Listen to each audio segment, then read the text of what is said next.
আমার ভালো একটা অভ্যাস, আমি গুগলে সার্চ দিই যে আমি কি চাই। আমার প্রশ্ন জাগলে আমি গুগলে সার্চ দিই। তো আমার এইচআর এডমিনে আমার কাজ করার অনেক ইচ্ছা। তো আমি মাস্টার্স কমপ্লিট করেছি, কিন্তু আসলে বাস্তবে কিভাবে কাজ করতে হবে আমি সেটা জানতাম না।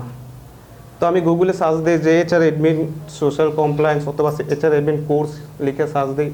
তো আমার বিজিএমের নামটা বেশি ওঠে। তো আমি এটাকে ঢুকে ঢুকে অনেক কিছু ঘেটে ঘুরে দেখলাম যে কি ভর্তি হওয়া যায় কি না। তো আমি মিলন স্যারকে ফোন দিলাম। তো মিলন স্যার বললো যে হ্যাঁ আপনি আসেন। তো আমি একদিন শুক্রবারে আসলাম, স্যারের সাথে সরাসরি সাক্ষাৎ করলাম। করার পর স্যার আমাকে একটা মোটিভেশন দিল। তো আমি স্যারের কথা শুনে আমি দেখলাম যে এতদিন আমাকে মুরগিরা বলতো যে তুই তো কিছু পারবি, তোর স্কিল নাই, তোর কোয়ালিফিকেশন নাই, তুই কীভাবে চাকরি করবি। কিন্তু স্যার বললো যে হ্যাঁ আপনি পারবেন, আপনার দ্বারা সম্ভব, আপনি আপনাদের ক্লাস করেন, অবশ্যই আপনি পারবেন। তো আমি এখানে ভর্তি হওয়ার পর অভিজ্ঞ স্যারদের টিচিং পেয়েছি এবং অনেক ভালো ভালো বন্ধু পেয়েছি, তাদের অনেক অভিজ্ঞতা আছে। তো তাদের থেকেও শিখতে পারলাম, স্যারদের থেকে অনেক কিছু কালেকশন করতে পারলাম।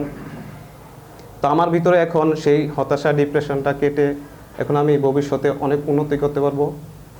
তো আসলে আমরা ছোট থেকে যেটা বিশ্বাস করি ওটা নিয়ে আমরা বেড়ে উঠি। আসলে কিন্তু আমরা যেটা করতে চাই সেটা যদি আমরা দৃঢ় প্রতিজ্ঞ হই তাহলে কিন্তু অবশ্যই করা সম্ভব। এখন আমার স্বপ্ন পূরণ করার জন্য ভবিষ্যতে কিভাবে আগাবো স্যারদের থেকে শিখেছি। এখন স্যারদের আরও কিছু গাইডলাইন্স দরকার, আশা করি ওনারা দিবেন এবং আমার সহপাঠীরাও দিবেন।